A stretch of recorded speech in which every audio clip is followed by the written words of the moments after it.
बिस्मिल्लाहिर्रहमानिर्रहीम। अस्सलाम वालेकुम व्यूअर्स, उम्मीद करती हूँ आप सब खैरियत से होंगे। आपको अपने चैनल मिस हिना में वेलकम कहती हूँ।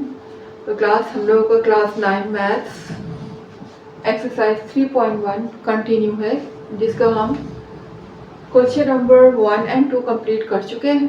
ठीक है, तो आज हम करने जा रहे हैं 3.1 का क्वेश्चन नंबर 3।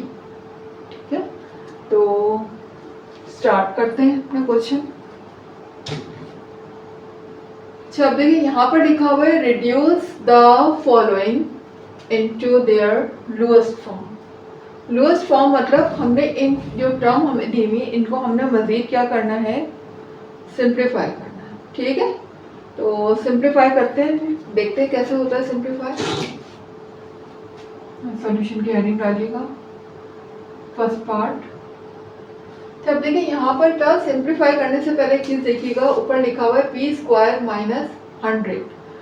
अच्छा, यहाँ अगर आप गौर करें तो हमारा एक फॉर्मूला जो कि मैं आपको पहले भी बता चुकी हूँ, अगर किसी को आता है, नहीं आता तो चलो कोई बात नहीं, दोबारा बता देती हूँ। एक फॉर्मूला यहाँ पर यूज हो रहा है, ए स्क्वायर माइनस बी स्क्वायर। ये किसके इक्वल होता है? आई होप कि मैंने आपको ये फॉर्मूला पहले बताया है। ठीक है, ये फॉर्मूला उम्मीद है कि सबको याद हो गया होगा अब तक। नहीं हुआ तो आप कर लीजिए, ए माइनस बी इंटू ए प्लस बी। ठीक है, तो यहाँ पर हम अगर गौर करें तो यही फॉर्मूला हम अप्लाई कर सकते हैं, ए स्क्वायर माइनस बी स्क्वायर। चूंकि देखिए यहाँ पी का स्क्वायर तो ऑलरेडी मौजूद है, माइनस साइन भी मौजूद है। सिर्फ हमें क्या करना है, अगर हम b का भी स्क्वायर बना लें तो मैं इस फॉर्मूले को इस पर अप्लाई कर सकती हूँ। कैसे? अगर मैं इसका भी स्क्वायर बनाना चाहूँ, p का तो ऑलरेडी स्क्वायर है ना, ये देखिए मैं इसको ब्रैकेट में इस तरह लगा सकती हूँ। अगर मैं 100 का स्क्वायर बनाना चाहूँ, यानी कोई ऐसा नंबर जिसको मैं 2 टाइम मल्टीप्लाई करूँ तो मेरा 100 आ जाए, तो वो कौन सा नंबर हो सकता है? वो 10 हो सकता है। अगर मैं 10 को यहाँ 2 टाइम मल्टीप्लाई करती हूँ तो मेरा क्या आएगा? 100, यानी 10 मल्टीप्लाई बाय 10 100। तो मैं 10 को 2 टाइम मल्टीप्लाई करने के बजाय अगर मैं 10 के ऊपर पावर स्क्वायर लगा दूँ तो इसका मतलब भी यही होगा। इसका मतलब स्क्वायर का क्या होता है कि 10 जो है वो हमारा नंबर 2 टाइम मल्टीप्लाई हो रहा है, 10 मल्टीप्लाई बाय 10। तो मैंने क्या किया, 10 के ऊपर स्क्वायर लगा दी। जब 10 को 2 टाइम हम मल्टीप्लाई करेंगे तब भी 100 ही आएगा, तो मैंने 100 की जगह पर 10 का स्क्वायर लिख दिया। उसके बाद p प्लस 10। अब देखिए यहाँ पर अगर आप ऊपर गौर करें तो यहाँ पर ये हमारे पास फॉर्मूला लग रहा है ए स्क्वायर माइनस बी स्क्वायर का। तो ए स्क्वायर माइनस बी स्क्वायर किसके इक्वल होता है? ए माइनस बी और ए प्लस बी। तो आप सपोज कर लें कि p यहाँ पर a है और 10 यहाँ पर b है, यानी हमने इस पूरी टर्म को पहले एक बार माइनस में लिखना है और फिर दूसरी बार सेकेंड टाइम इसको प्लस में लिखना है। तो 1 टाइम हम इसको लिखेंगे माइनस में, तो किस तरह लिखेंगे? p minus 10। सेकेंड टाइम हम इसी टर्म को, सेम इसी टर्म को लिख देंगे प्लस में।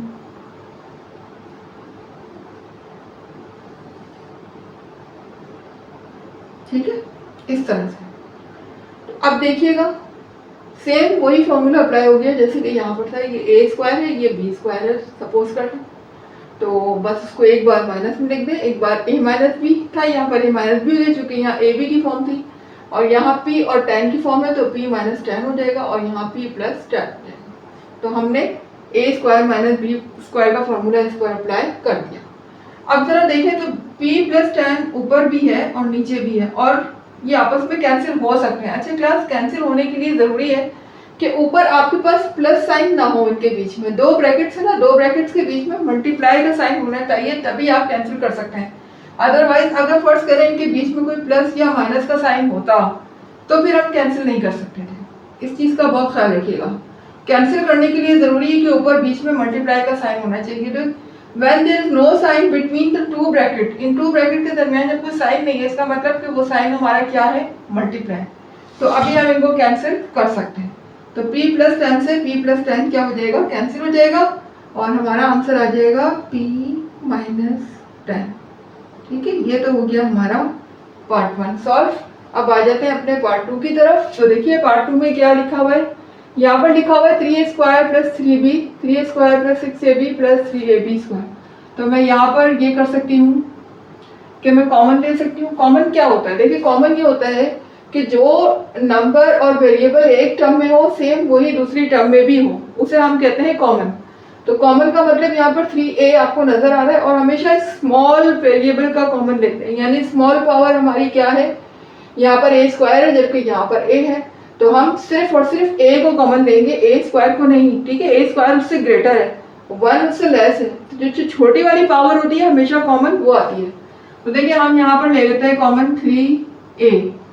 3a दोनों के पास है, क्योंकि इसके पास 2a और इसके पास 1 है, तो हम 1a तो कॉमन ले सकते हैं ना, 1a तो दोनों के पास है। तो मैंने क्या किया, 3a कॉमन ले लिया। यहाँ पर देखिए एक a हमारा आ गया बाहर, और अंदर हमारा क्या बचेगा, सिर्फ ओनली 1a, क्योंकि 3a भी बाहर ले चुके हैं। जो बाहर एक दफा आ जाता है उसे दोबारा नहीं लिखते, दोबारा राइट नहीं होता वो, ठीक है। उसके बाद इन दोनों में देखिएगा 3a हम कॉमन ले चुके हैं, अंदर क्या बचा हमारा, अंदर हमारा सिर्फ रह जाएगा b, ठीक है। उसके बाद यहाँ देखिएगा नीचे, अगर हम इन तीनों में कॉमन देते हैं तो देखिए 3a सबके पास, इसके पास भी है। कैसे, आप कहेंगे यहाँ तो 6 लिखा हुआ है, लेकिन अगर आप गौर करें तो हमारे पास ऐसे नंबर हम कॉमन लेते हैं जिसके टेबल में सब आए। अब अगर हम 3 कॉमन ले लेते हैं तो 3 की टेबल में 3 भी आता है, 3 की टेबल में 6 भी आता है, फिर 3 की टेबल में 3 भी आता है। तो हम ऐसा नंबर कॉमन लेंगे जिसके टेबल में सब नंबर आए, ठीक है। तो हम यहाँ पर 3 कॉमन ले लेते हैं, और सबके पास a है, एक a तो सबके पास है, ठीक है। तो हम एक a कॉमन ले लेते हैं। अब देखिए यहाँ क्या बचेगा, ओनली 1a, ठीक है। और यहाँ पर क्या रह जाएगा, क्योंकि हमने 3a कॉमन लिया है तो हम 3 को कितना मल्टीप्लाई करेंगे कि 6 आ जाए, तो हम 3 को 2 टाइम मल्टीप्लाई करेंगे, 3 2 6, ठीक है। यहाँ पर 2 आ जाएगा, 3 2 6, और a चूंकि बाहर कॉमन आ चुका है तो अगेन दोबारा यहाँ पर a नहीं आएगा। उसके बाद यहाँ क्या रह जाएगा, b तो कॉमन नहीं आया ना, तो b तो होगा यहाँ पर, तो हम लिख देंगे b, ठीक है। उसके बाद देखिए 3a हम कॉमन ले चुके हैं, वो दोबारा यहाँ नहीं आएगा, तो यहाँ क्या बचेगा, b², क्या रह जाएगा इधर, b², ठीक है। अब देखिए 3a से 3a यहाँ पर कैंसिल हो गया, और हमारा आंसर क्या आ जाएगा, a + b upon a + 2b + b²। बस यही हमारा आंसर होगा। इससे ज्यादा हम इसको सिंप्लीफाई नहीं कर सकते, ठीक है। इससे ज्यादा ये सिंप्लीफाई हो भी नहीं सकता, तो बस यही हमारा आंसर होगा। तो आ जाते हैं अपने हम नेक्स्ट पार्ट की तरफ। ये व्यूज तो आ गए, हम अपने पार्ट नंबर 3 की तरफ देख लेते हैं। पार्ट नंबर 3 कैसे सिंप्लीफाई होगा। तो यहाँ पर हम अगर हम इसको सिंप्लीफाई करना स्टार्ट करें तो यहाँ देखिएगा इस वाली टर्म में हमारा a कॉमन आ रहा है, क्योंकि दोनों के पास a है, ठीक है। यहाँ से हम a कॉमन ले लेंगे, जबकि यहाँ पर अगर आप देखें तो यहाँ पर 2 कॉमन है, क्योंकि दोनों के पास कॉमन क्या होता है, वो वैल्यू जो कि दोनों टर्म के पास मौजूद हो, ठीक है। ऐसी चीज हम ऐसे टर्म हमारी कहलाती है कॉमन। तो यहाँ पर a कॉमन है जबकि नीचे 2 कॉमन है। तो देख लेते हैं इसको तो हम कॉपी कर लेंगे, क्योंकि यहाँ कोई भी कॉमन नहीं आ रहा है, इसको हम एज इट इज कॉपी कर लेंगे।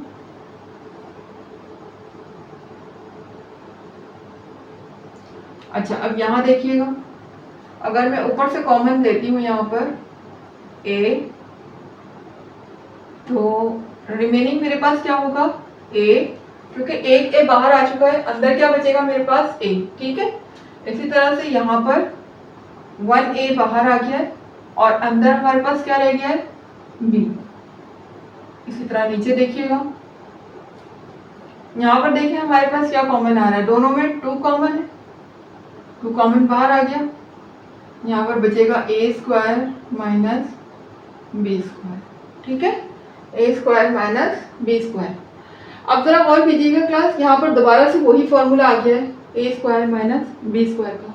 ये फॉर्मूला इसमें तकरीबन बार बार अप्लाई होता रहेगा, तो ये फॉर्मूला आपको अच्छे से याद कर लेना है, ठीक है। मैं यहाँ पर लिख देती हूँ ये फॉर्मूला आपको बहुत अच्छे तरीके से याद कर लेना है, क्योंकि इसका यूज बहुत ज़्यादा होगा, तो फॉर्मूला है हमारे पास ए स्क्वायर माइनस बी स्क्वायर किसके इक्वल होता है, ए माइनस बी के और ए प्लस बी।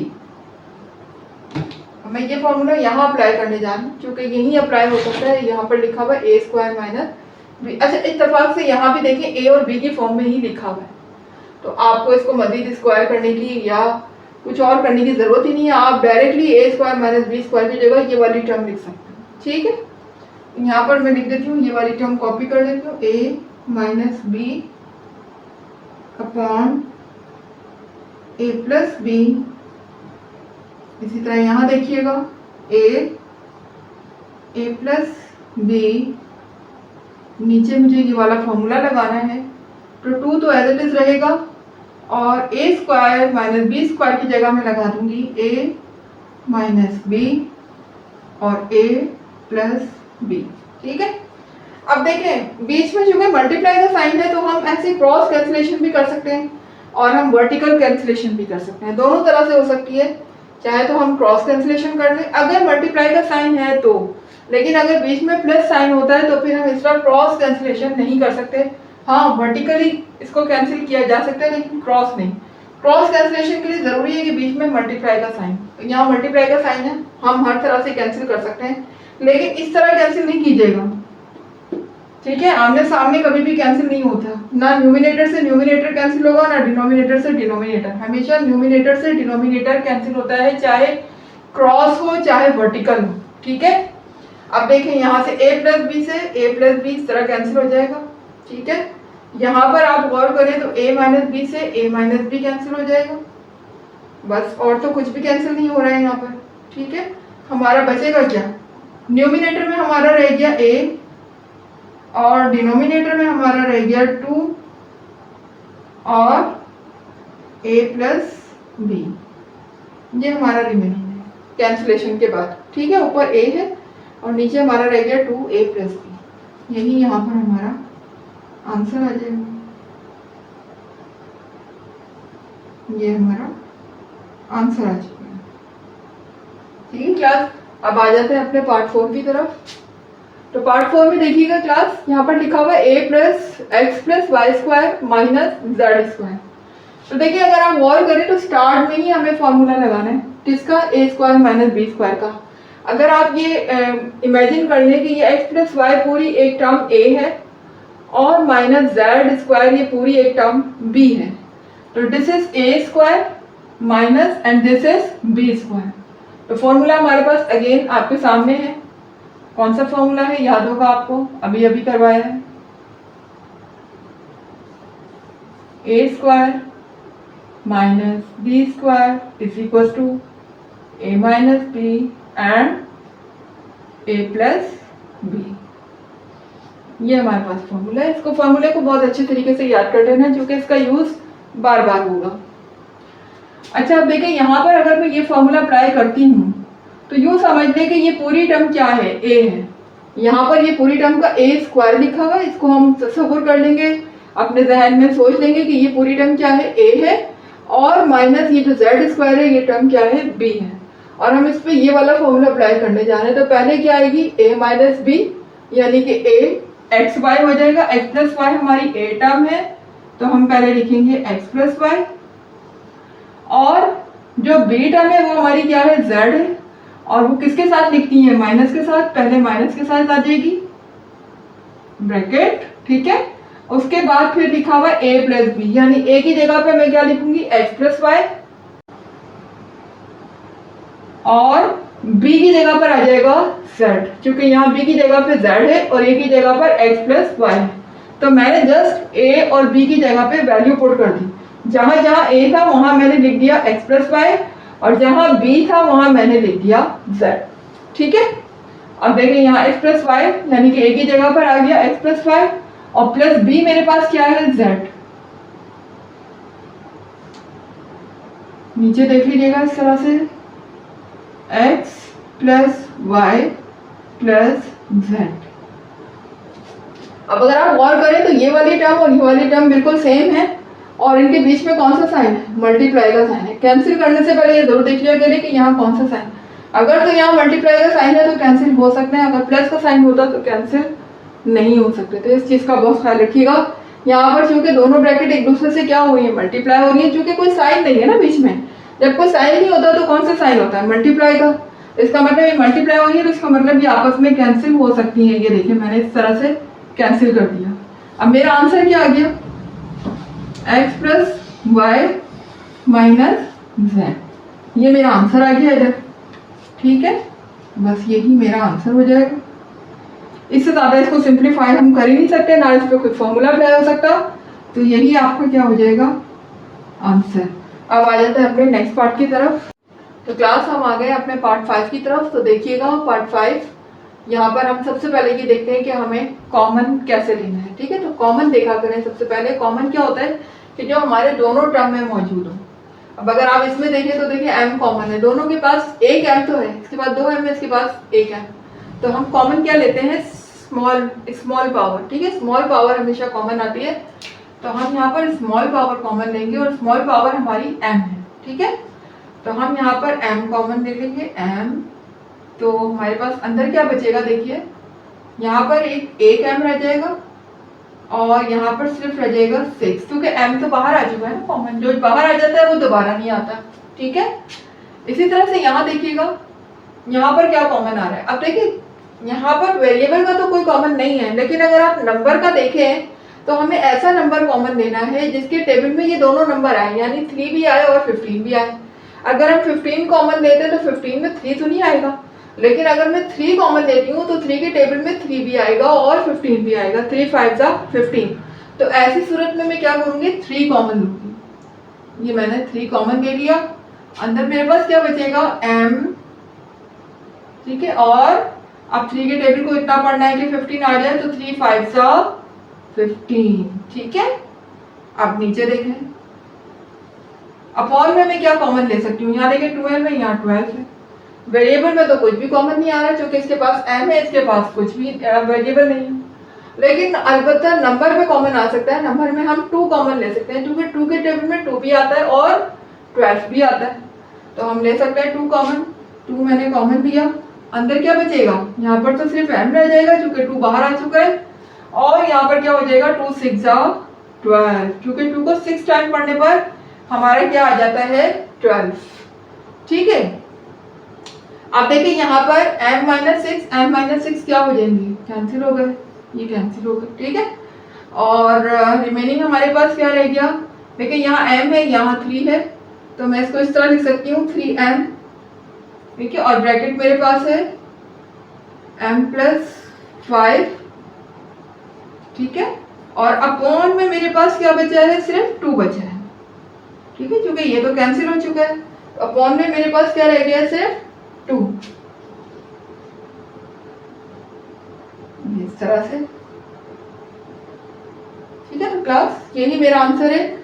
क्यों आंसर होगा, क्योंकि फर्दर इसको कैंसिलेशन नहीं किया जा सकता, ना ही ये फर्दर सिंप्लीफाई हो सकता है, ना ही इस पर कोई फॉर्मूला अप्लाई हो सकता है। तो लिहाजा मेरा आंसर यही हो जाएगा। ये मेरा आंसर हो गया।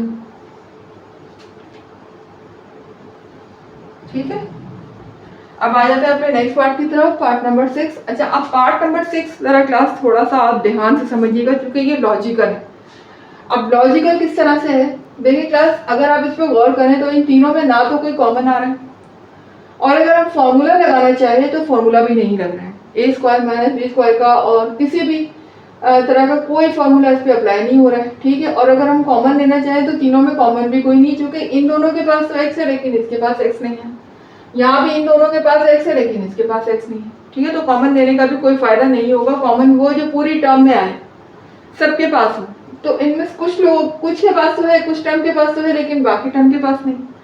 अब क्या करें जी, तो अब हमारा एक और तरीका है सॉल्व करने का, और वो है मिडिल टर्म ब्रेक। गौर से देखिएगा, मेरी वीडियो को स्किप नहीं कीजिएगा, बहुत इंपॉर्टेंट चीज बताने वाली हूँ। मिडिल टर्म ब्रेक हमने करनी है। तो मिडिल टर्म ब्रेक कैसे की जाती है, जरा गौर से देखिएगा।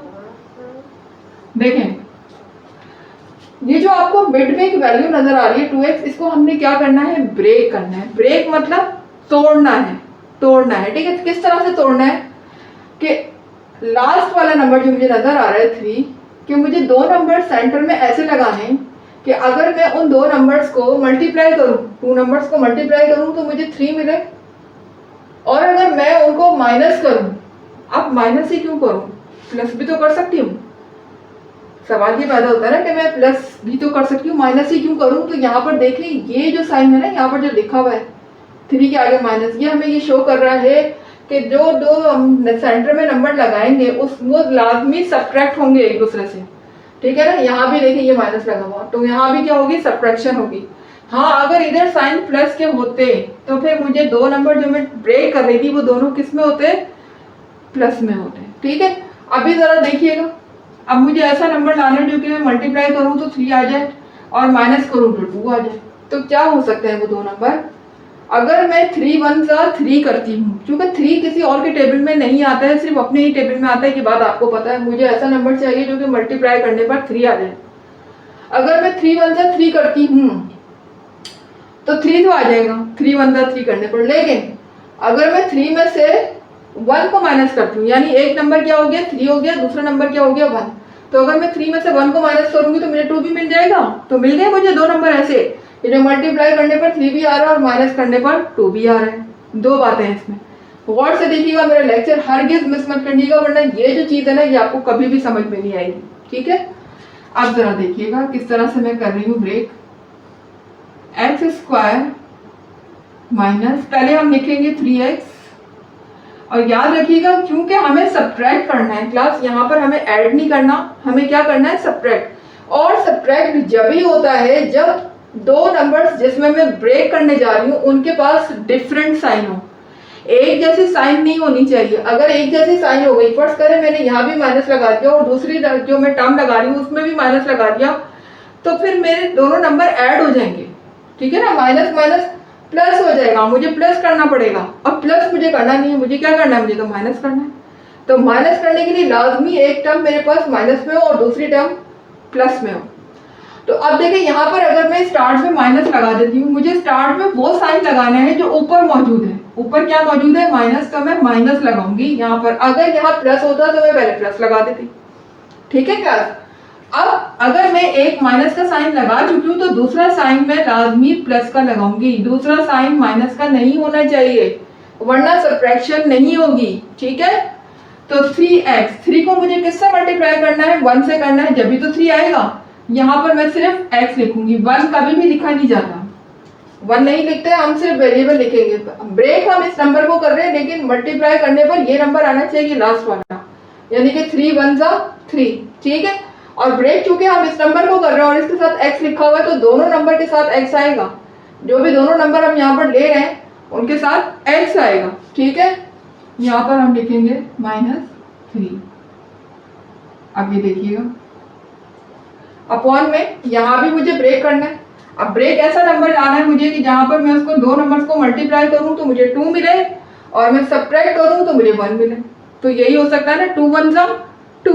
अगर मैं 2 को 1 से मल्टीप्लाई करती हूँ तो 2 आएगा, और 2 और 1 मैंने नंबर लिए, तो 2 में से अगर मैं 1 को माइनस कर देती हूँ तो मेरे पास 1 आ जाएगा, ठीक है ना। मिल गए ना मुझे नंबर। अब जरा देखें मुझे कैसे इनको लिखना है। यहाँ पर मैं लिखूंगी x², पहले मुझे लिखना है 2x, ठीक है। अब अगर मैंने माइनस का साइन पहले ले लिया है, क्योंकि ऊपर तो माइनस है, तो मैं पहले माइनस ही लूंगी। पहले मैंने माइनस लिया, तो सेकंड नंबर मेरा किसका होना चाहिए, लाजमी प्लस का होना चाहिए, तभी दोनों में क्या होगी, सब्ट्रैक्शन होगी। क्योंकि सब्ट्रैक्शन हमेशा डिफरेंट साइन की होती है, सेम साइन की सब्ट्रैक्शन नहीं होती, ठीक है।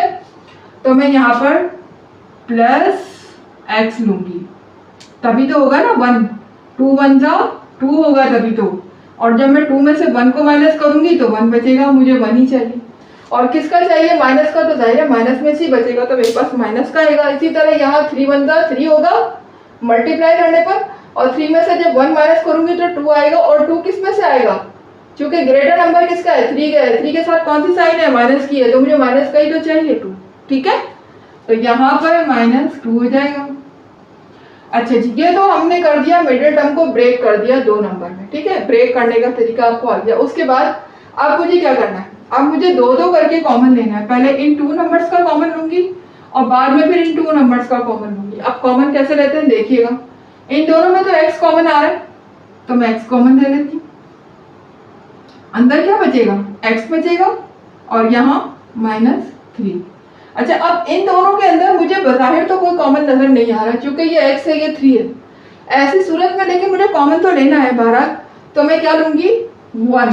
क्या लूँगी मैं 1। जब कोई कॉमन नहीं होता ना 2 नंबर में तो फिर हम ऐसी सूरत में क्या कॉमन लेते हैं 1। तो 1 कॉमन लेने से कोई फर्क नहीं पड़ता, यही नंबर दोबारा कॉपी हो जाते हैं। ये देखिए बड़े कॉमन शो हो गया क्योंकि जब हम इसको पूरी टर्म को 1 से मल्टीप्लाई करेंगे दोबारा यही टर्म आ जाएगी। यानी 1 कॉमन लेने से इस पर कोई फर्क नहीं पड़ेगा। ये कब कॉमन लिया जाता है 1, जब कोई कॉमन ना हो, लेकिन जब कोई कॉमन आ रहा हो तो फिर तो हम कॉमन लेंगे। ठीक है, अब जरा नीचे देखिएगा अपॉन में, यहाँ भी पहले हम इन 2 टर्म का कॉमन लेंगे तो क्या आ जाएगा x और यहाँ पर x -2 हो जाएगा। ठीक है, जबकि यहाँ दोनों में बजाय कोई कॉमन नजर नहीं आ रहा तो मैं क्या कॉमन लूंगी 1। और यहाँ साइन वो आएगी जो इसके साथ पहले लिखी होगी, यानी पहले यहाँ पर प्लस साइन लिखी हुई है तो हम प्लस ही लगाएंगे। ठीक है, अगर यहाँ माइनस लिखी होगी तो यहाँ माइनस लगाएंगे। जो साइन भी इसके साथ लिखी होगी हम वही साइन लगाएंगे कॉमन में। ठीक है, अब देखिए यहाँ नीचे भी पहले प्लस साइन है तो मैं यहाँ प्लस का 1 कॉमन लेकर अंदर वाले जो मेरे पास ये वेरिएबल है और ये नंबर है इनको मैं एज इट इज कॉपी करती हूँ। ये मैंने कॉपी कर दिया। ठीक है, अब जरा देखिए क्लास कॉमन लेने का तरीका देखें। अब देखिए x-3 यहाँ भी आ गया, x-3 यहाँ भी आ गया। अगेन मैं दोनों में से x-3 कॉमन ले सकती हूँ क्योंकि x-3 इसके पास भी है और x-3 इसके पास भी है। अब कॉमन कैसे ले सकते हैं, क्योंकि बीच में प्लस का साइन आना जरूरी है तभी कॉमन आता है। इन दोनों के बीच में प्लस या माइनस का साइन आना बहुत जरूरी है। जब 2 के बीच में प्लस या माइनस का साइन आएगा तभी हम कॉमन ले सकते हैं। तो यहाँ पर देखिए प्लस का साइन आ रहा है, x-3 इसके पास भी है, x-3 इसके पास भी है, तो मैं x-3 कॉमन ले लेती हूँ। ये लीजिए मैंने x-3 कॉमन ले लिया। अब अंदर देखिए मेरे पास ब्रैकेट में क्या बचा, यहाँ पर x-3 लिखा था, x-3 एज इट इज बाहर आ गया, ये आ गया बाहर। ठीक है, अब यहाँ क्या रह गया, सिर्फ x रह गया क्योंकि कॉमन लेने के बाद दोबारा वो तो लिखते नहीं है हम, तो यहाँ क्या रहेगा सिर्फ x रह गया। जबकि बीच में कौन सा साइन है प्लस का, यहाँ से भी x-3 उठ के बाहर आ चुका है, कॉमन आ गया तो दोबारा रिपीट नहीं होगा। क्या बचा यहाँ पर 1। ठीक है, अपॉन में देखिएगा यहाँ पर भी देखिए इसके पास x-2 है प्लस और उसके बाद भी x-2, तो मैं x-2 को क्या ले सकती हूँ कॉमन ले सकती हूँ, दोनों के पास है ना x-2, तो मैं x-2 को कॉमन ले लूंगी। ये मैंने कॉमन ले लिया। अब दूसरी ब्रैकेट के अंदर जो बाहर कॉमन आ चुका है उसे दोबारा रिपीट नहीं करना, दोबारा नहीं लिखना उसको। यहाँ पर देखिए x के साथ x-2 था जो कि बाहर आ गया है। अब यहाँ अंदर क्या बचा, सिर्फ x, उसके बाद प्लस साइन, इसके बाद भी x-2 था जो कि बाहर आ चुका है। अब अंदर क्या रह गया, सिर्फ +1। ठीक है, ये कॉमन हम ले चुके हैं। अब जरा देखें कुछ कैंसिलेशन हो रही है तो x+1 से x+1 कैंसिल हो जाएगा। ठीक है, ये दोनों कैंसिल नहीं हो सकते क्योंकि ये दोनों सेम नहीं है, तो यही हमारा आंसर हो जाएगा। आंसर क्या हो जाएगा, x-3 upon x-2। This is our answer. मैं इस पे स्क्वायर बॉक्स लगा दूं ताकि आपको पता चले कि ये हमारा आंसर है। ठीक है, दिस इज आवर आंसर। तो क्लास यहाँ पर हमारा क्वेश्चन नंबर 3 आज कंप्लीट हुआ। इंशाल्लाह कल हम एक नए क्वेश्चन के साथ दोबारा हाजिर होंगे। आपसे रिक्वेस्ट है कि ये जो मैंने एक्सरसाइज करवाई, ये जो क्वेश्चन मैंने करवाया है, इसको बहुत अच्छी तरह से प्रैक्टिस कीजिएगा। स्पेशली ये मिडिल टर्म ब्रेक, ये तो बहुत ही ज़्यादा आपके लिए एक समझ लीजिए कि लॉजिकल क्वेश्चन है। बिल्कुल आप फर्स्ट टाइम सीखने जा रहे हैं इसको, तो कोशिश कीजिएगा इसकी प्रैक्टिस बहुत ज़्यादा कीजिए। जो कुछ मैंने समझाया है मेरी वीडियो को बार बार रिवाइंड करके देखें, बार बार देखें, एक बार नहीं समझ आता दोबारा देखें, और फिर समझने के बाद इस क्वेश्चन को कम से कम 5 to 10 टाइम्स ज़रूर अपनी कॉपी में करें। ठीक है, तो क्लास जब भी आपकी प्रैक्टिस होगी इंशाल्लाह। और मेरी वीडियो अगर आपको पसंद आ रही हो, मेरे लॉजिकल जो क्वेश्चन है वो समझ आ रहे हैं, जो भी कॉन्सेप्ट है वो क्लियर हो रहे हैं, तो क्लास मेरी वीडियो को लाइक कर दीजिए और चैनल को सब्सक्राइब तो यकीनन आप कर ही चुके होंगे। ठीक है, तो बस लाइक कर दीजिए वीडियो को, और इसके अलावा मेरे चैनल को जो है वो दूसरे लोगों में भी शेयर करा करें ताकि उससे दूसरे लोगों के पास भी ये नॉलेज पहुँचे, और वो जो आपकी तरह मैथ्स पढ़ रहे हैं, क्लास 10 में है, क्लास 9 में है, उन तक भी ये नॉलेज पहुँचे। ठीक है, तो मिलते हैं इंशाल्लाह अपनी नेक्स्ट क्लास में नेक्स्ट क्वेश्चन के साथ। जब तक के लिए अल्लाह हाफिज़।